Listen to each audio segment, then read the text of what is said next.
Hello everyone, my name is Olivia and I'm 32 years old. I have been married to Marcus, who is 35 years old, for 8 years. We've had a nice relationship and marriage, but now it appears that everything is coming to an end. Let me start at the beginning. So my husband has a 35-year-old female best friend named Natalie. They were in high school and dated for a year before deciding that they were better off as friends, and they remained so. Natalie was the usual pick-me chick you would expect. I despised hanging around with her. Natalie was one of those girls who always wanted to be the center of attention, and she relished putting me down to make herself look better. I remember the first time I met her, she gave me this up and down glance, as if she were assessing me. Then she mentioned how delighted she was that my husband had finally met someone and that she no longer had to marry him. It felt strange, but I dismissed it, thinking I was simply overly sensitive. But as time passed, it became evident that she had it out for me. There was one time when we were out to dinner and she started talking about how she and my husband used to go on these excursions. She went on and on about their camping excursion, where they were lost and had to rely on one another for survival. She made it sound like an epic romance, but I sat there feeling like a third wheel. Then there was the time we were at a party, and Natalie decided to tell everyone about how my husband had a tremendous crush on her in high school. She chuckled about it, saying he was always trying to impress her and that she thought it was adorable. My husband was wriggling in his seat, obviously uncomfortable, but Natalie simply kept going. It seemed as if she wanted to remind everyone, including me, that she was his first love or something. The worst, however, was likely last Thanksgiving. We were gathered at my in-laws' place, and Natalie had brought over an intricate handmade pie. She continued mentioning how she learned to make it from scratch and how it was my husband's favourite. When I told her that I had prepared cookies for the occasion, she gave me a pitying look and remarked, "Oh, that's sweet. I'm sure your cookies are also great." Now, I realize it doesn't seem mean, but she said it in such a condescending tone that I wanted to shout. To make matters worse, my husband did not seem to notice how nasty she was. He argued that she was simply being pleasant and that I was overreacting. He continued telling me that they had a long history and that she meant no harm, but it felt like every time we were around her, she was attempting to undermine me and make me feel tiny. I tried talking about it with my spouse, but it always degenerated into a quarrel. He became defensive, claiming Natalie was only his friend and that I was being paranoid. It's as if he couldn't see how toxic she is, which made me feel like the crazy one. I even considered attempting to remove myself from her, but it was difficult because she was such an important part of my husband's life. However, Marcus had known Natalie for a long time, and his family was quite fond of her, making it tough for me to communicate this with him. The one time I did, he told me she was only a friend, and I was being insecure. However, I began to see how Marcus's mother, Patricia, 67, acted toward Natalie and myself. She was always trying to compare us and favoured Natalie over me. I'll admit that I felt quite horrible about this. For example, Patricia would always invite Natalie to family dinners without first informing me. She would refer to Natalie as nearly family, which seemed like a slap in the face. Patricia went on and on about Natalie's innate gift for cooking at one of these dinners, all while subtly insinuating that my food was only average. She even asked Natalie for her recipe for a dish I had made, as if Natalie's version would necessarily be superior. Another time, at a family gathering, Patricia mentioned how fortunate Marcus was to have two such beautiful and brilliant ladies in his life. But then she looked at Natalie and said, "Some people just have that natural charm and grace." It was evident who she was referring to, and it wasn't me. Patricia seemed to always be looking for new ways to highlight Natalie's perceived superiority. Despite this, I adore Marcus and have made every effort to overcome my feelings for him. I even tried to spend more time with Natalie and get to know her better, hoping that being friends would make things easier. We went shopping together once, and I tried to bond with her, but she ended up making passive-aggressive comments about my dress taste. She said things like, "Oh, that's adorable. It's wonderful that you don't feel obligated to follow trends," she said,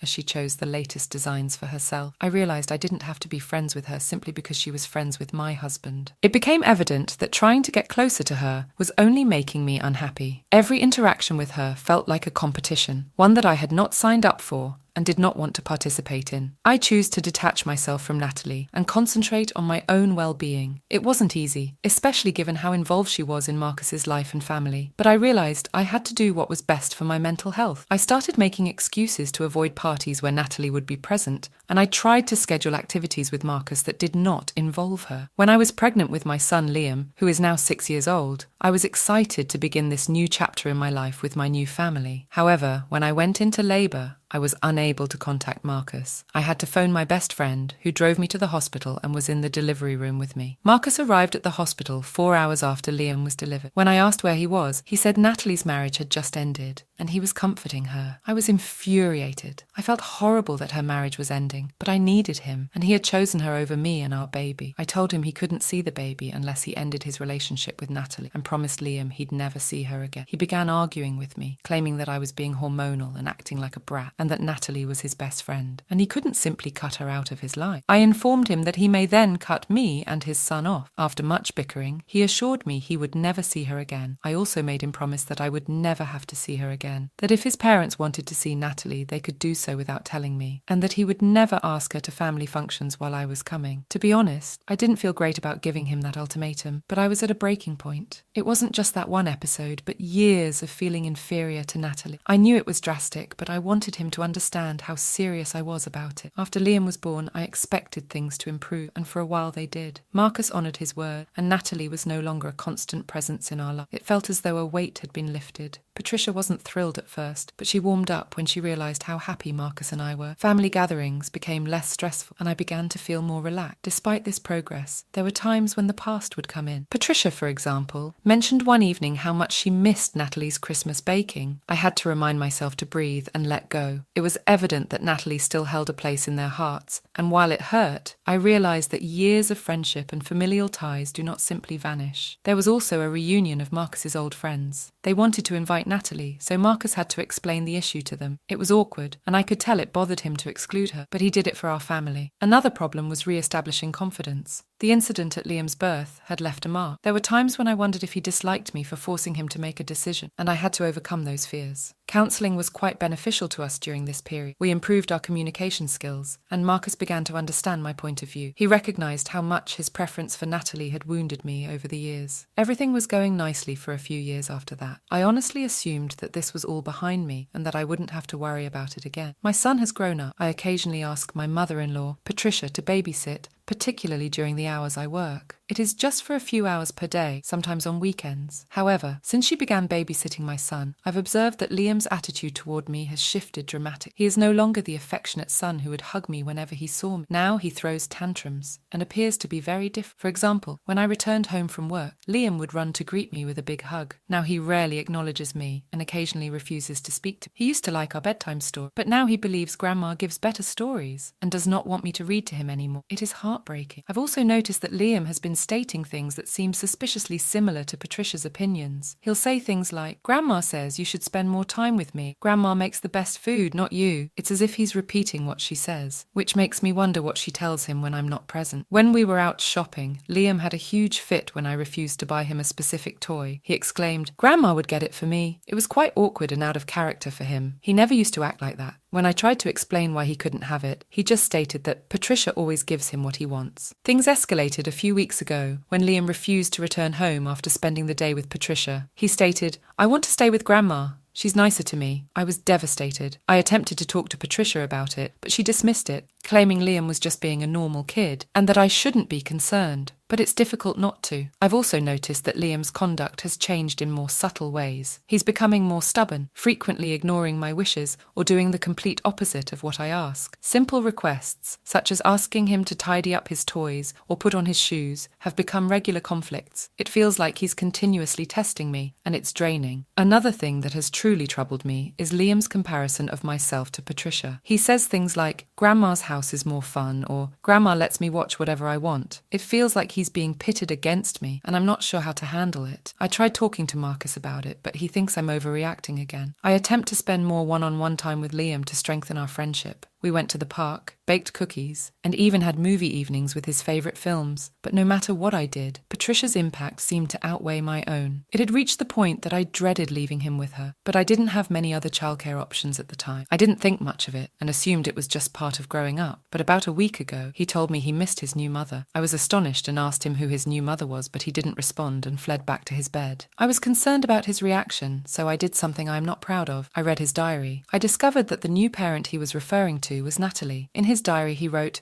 Natalie is so nice, she gives me candies, but Dad says we can't tell Mummy or she will not let us see Natalie. I was upset, not only because my son was calling someone else his new mother, or because my mother-in-law had allowed my son to see Natalie and violated my boundaries, but also because they had forced my son to lie to me. There were several other sites where he discussed Natalie. He described how she took him to the park, bought him toys, and even showed him how to ride a bike. These were all things I wanted to do with him, and it felt like they were being taken away from me. I questioned Marcus about it that night. He was defensive at first, claiming that Liam had misread things and that he never intended to go behind my back. But the diary entries were plain, and there was no doubting that he had crossed the line. He revealed that he had taken Liam to meet Natalie several times, thinking it wouldn't hurt because Liam appeared to like her. He didn't realise how much it pained me to be kept in the dark and undermined. I felt betrayed by both Marcus and Patricia. She had clearly facilitated these trips, fully aware that I would not approve. It felt as if she did not appreciate my role as Liam's mother or my ability to establish limits for our family. I called her out on it, and she simply shrugged it off, claiming that she was just trying to make everyone happy. Liam's notebook entries also showed that Patricia had told him Natalie was like a second mother to him. It's no surprise that he was confused and acting out. He wasn't sure who to listen to or how to reconcile the contradicting messages he was receiving from the adults in his life. It was awful to consider how confused and stressed he must have felt. I was angry. I waited for Marcus to return home, and then I asked him about this. He attempted to deny it, but the evidence was right there, so he couldn't. He claimed that Natalie just happened to visit the house while he and Liam were there, and that Mom innocently told Liam that Natalie was his new mommy, and it stuck. He claimed to have only met Natalie once, but when I showed him Liam's diary, his claims unravelled. He responded, "What if Natalie meets him? This was all a mistake," he insisted. But I assured him it wasn't. I set a boundary, and he violated it. I told him to leave the house, and he did, staying with his parents for the night. That night, I was unable to sleep. My head was swimming with feelings and thoughts. How could he do this? How could he have put Liam in such a perplexing situation? I felt as if my trust had been broken, and I had no idea how we could proceed from here. I kept reading Liam's diary entry, and each one broke my heart a little more. Patricia contacted me the next morning. She was unhappy that I had kicked Marcus out and claimed I was overreacting. She continued to defend Natalie, claiming that she was simply trying to be polite to Lee and that I was overreacting. I told her she had no right to go behind my back, and that she had utterly ignored my feelings and limits. She tried to protest, but I hung up. I was done with her meddling. Marcus came home the next day and attempted to speak with me, but I told him that I was done with him and wanted to leave him. He stated he couldn't believe I'd say that about such a little issue. I reminded him it wasn't a minor thing. The day our baby was born, he chose Natalie over me, and now he's done it again. I'm not going to stand for that. I instructed him to collect his belongings and move out, and that we would contact the lawyers to work out custody and other issues. He began crying and begged me not to do this. He kept telling me and Liam how much he loved us, how he never meant to hurt us, and how he couldn't picture his life without us. But I was completely done. I experienced a range of feelings, including rage, betrayal, and deep sadness. I had given him numerous opportunities to demonstrate his ability to prioritize our family, but he continued to disappoint me. It wasn't just Natalie. It was the overall pattern of contempt and dishonesty. Every time he selected her over me, it felt like a stab through my heart. The day Liam was born was intended to be one of the best days of our lives, but it was tainted by his absence and the awareness that he would always prioritize Natalie. Marcus continued saying he didn't mean to harm me and was just trying to be a good friend to Natalie, but that wasn't the point. The point was that he continually disregarded my sentiments and the boundaries we had established together. His behaviors demonstrated that he did not respect me or our marriage. As he sat there crying, I felt strangely calm. I knew this was the best choice for me and Liam. We couldn't continue living in this poisoned cycle. Liam deserved to grow up in a home where his parents loved and cherished one another, rather than one filled with conflict and lie. I began gathering his belongings as he watched, still pleading with me to reconsider. He swore he'd cut Natalie off totally and would do whatever it took to make things right, but I couldn't believe him. His assurances meant nothing when he constantly betrayed me. I told him I needed space and time to heal, so he had to leave. As I packed, memories of our relationship flooded back. The wonderful times, the laughter, and the dreams we had. It was difficult to let go, but I knew it was important. I couldn't keep giving up my happiness and self-esteem for someone who didn't appreciate them. Marcus finally went, carrying only a suitcase containing his essentials. I told him I would schedule a time for him to return and grab the remainder of his belongings when Liam was not around. I wanted to protect our son from as much of this misery as possible. The house felt strangely quiet after he departed. I sat down and took a long breath, attempting to digest discussed everything. I knew the path ahead would be difficult, but I felt relieved knowing that I had made the best option for myself and Liam. I called my best friend and explained what had happened. She was supportive, reminding me sorry about that. Here's the remainder of the story's conclusion. She was encouraging, reminding me that I deserve to be with someone who genuinely values and respects me. A few hours later, I began receiving calls from everyone. Patricia also called and warned me that I was making a huge mistake, but I told her that it had nothing to do with her and that she should stay out of it since she is also to blame. I hung up with her. As I sat there, I couldn't help but relive the events in my mind. I felt deep down that I needed to hold firm, but doubt crept in. What if I was overreacting? What if I was dividing our family over something that could be fixed? This was causing me to question myself even more. Patricia had always been an important part of Marcus's life, and I wondered whether I had made a mistake by pushing her away as well. Marcus, his parents, and a couple of our mutual acquaintances all texted and left voicemails on my phone. The majority of them urged me to rethink,